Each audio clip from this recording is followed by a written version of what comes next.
get rid of Windows Home and let's get some Windows Pro. Copy and paste my code from the description. New codes, new discount. You can get Windows Professional, Office. Paste my code. Boom. It's Windows Pro time. Righto, tell you there, champs. Now, you may be freezing in the Northern Hemisphere, but I am friggin' boiling and I'm over this. Come on, winter. Bring it on. Well, anyway, let's do an unboxing. We'll have a close look at this Razer Raiju. Is that Raiju? Raiju Ultimate PS4 controller. Now, a few years back, Microsoft brought out a controller for the Xbox. It was called the Elite controller, and everybody thought, what the hell, a $200 controller? Who's going to buy that? And this is $200 US. Who's going to buy a $200 controller? You know, Microsoft have lost their mind. They're crazy. And guess what? They sold out, and everybody wants them because people on consoles, you know, they like to have good controls too. They like to have a good controller. You know, you're never going to beat a keyboard and a mouse for a lot of games. I do think controllers are good for driving games and adventure games and stuff like that. But, you know, for first-person shooters and that, you're never going to beat a mouse. But this is the best you're going to get for a PlayStation 4. And it only works with PlayStation 4 and PC, not Xbox, so just note that. And, yeah, it's expensive. It's like $200. US, it's like $300 in Australia. It's like really expensive, but there is a market for this. People want good controllers, and we'll test this out, see how it goes.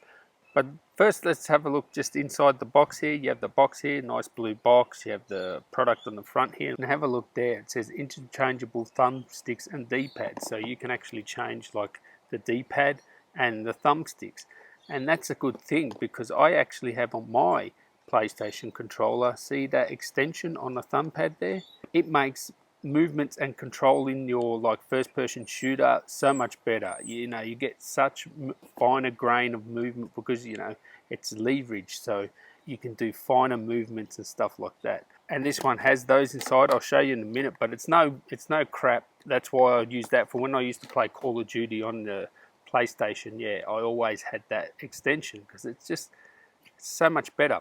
So on the side of the box here, you have, you know, the package contents, and it tells you what you need to be compatible, like you need Windows 7 or above or PlayStation 4.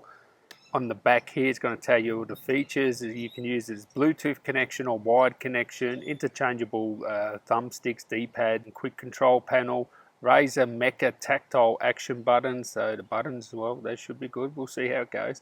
Ergonomic weight and size and shape. Well, that will be personal preference, I guess. Enhanced textured grip, advanced app configuration. Yes, look on the bottom there. You can actually use your smartphone to connect to this. So you'll be able to connect to this with your smartphone and change like the lighting, etc. You have mode switch between 3 different connectivity modes, multi-function trigger buttons, hair trigger mode. So packaged nicely, premium. Let's have a look inside. Oh, straight away. Looks like a neoprene sort of case here. It's sort of a hardish sort of case. Nice touch there. You would expect this for the price. I must say, it's very expensive. Braided cables. Look at that. Nice braided cables. You know, even caps on them. So that's a USB cable there. You have some instructions. Yep, made for gamers by gamers. Yada yada. So, yes, the nice cable. Let's have a look inside here. Now, you guys may be freezing. I'm friggin' roasting. All right, have a look there. Ooh, that feels nice in the one hand, I can tell you that straight away. It's a big size. It's a nice size. It's not too small. So I have big hands, so I'm going to appreciate that. Yeah, it feels nice. You can change these. As I said before, this is interchangeable too, this D-pad. You have there the different modes. On the bottom you have, ooh, look at that. You have even more buttons than what you'd usually get. So you get extra buttons there. You can see you got some buttons right on the bottom as well. They feel nice, the buttons. Nice feeling to them. Now you have this lock here, so that's what I was saying here. You can lock these analog triggers there. So you just switch that over and it's sort of locked there. So it's like a hair trigger now. Yeah, that's really good if you're playing a shooter. Alright, let's go on a quick tour. We have, of course, you know, the PlayStation button layout pretty much, except for all these extra buttons you get on the bottom. They feel like mouse buttons actually. You can replace these because in this package here, as I said before, you have different knobs. So you can take those off, and they're just held in by magnets. They come off, and you can replace them with other ones, longer ones, taller ones, and that's what you want. You want a taller one here for your controlling handle for first-person shooters here. You can also take out the D-pad. You can just pop out that D-pad, and this also comes in here too. Another D-pad, which is slightly different. So I guess at the end of the day, is it really worth it? And I've been using this for, you know, nearly a month now, no kidding, on the PlayStation 4 predominantly. I have it hooked up to a PC via cable. You can hook up to a PC with Bluetooth as well. So is it worth that high asking price? And yeah, I say yes. Because if you're a PS4 owner, you're like into esports or you want to get into them, this is what you need. You need a good controller. You know, it's great that you don't have to use these 4 function buttons down there. You can actually connect it to an app and, you know, reprogram all the buttons and stuff like that, you know, the RGB.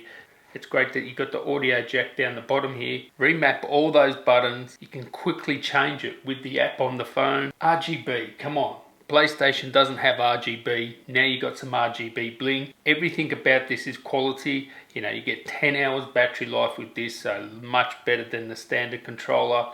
It feels much better than the standard controller. The only downside to this, I would say, possibly is the weight. You know, it's a little bit heavier than the standard controller, but rather than being a hindrance, I think it makes it just feel more premium. It doesn't feel like hollow plastic like you have with the standard controllers. I would also like to see this one here, the big knob or the big controller knob there, to be taller. I would like that to be a little bit taller. Other than that, this is great. I mean, you know, esports level of control. This is what you want if you're into PS4. You know, you're never going to compete with the mouse and keyboard on PC, but, you know, if you're into esports or you just want one of the best controllers for the PlayStation 4, admittedly I haven't tested that many, but this is like of an order of a magnitude better than the standard controller. I mean, quickly cycle through all the different button mappings on the fly. You can set them up for racing games, first-person shooters, and you can do it with the app. That's cool. Connecting it up to your app, connected it to your PS4, easy. It's really good. There's not much really to complain about. I mean, it's just a quality product. And yeah, you can just switch over, boom, to PC, USB connection, and PS4. Simple as. It is so good. You're going to be really happy if you buy this, and I have actually dropped it, so I know it's tough as well. So there you go, the Razer Raiju Ultimate. It's expensive, but if you're on a PS4, it is well worth it. And even for the PC, it's pretty good. So I'd like to thank you guys for watching. Please give me a like, thumbs up if you like this video, and until next time guys, tally ho.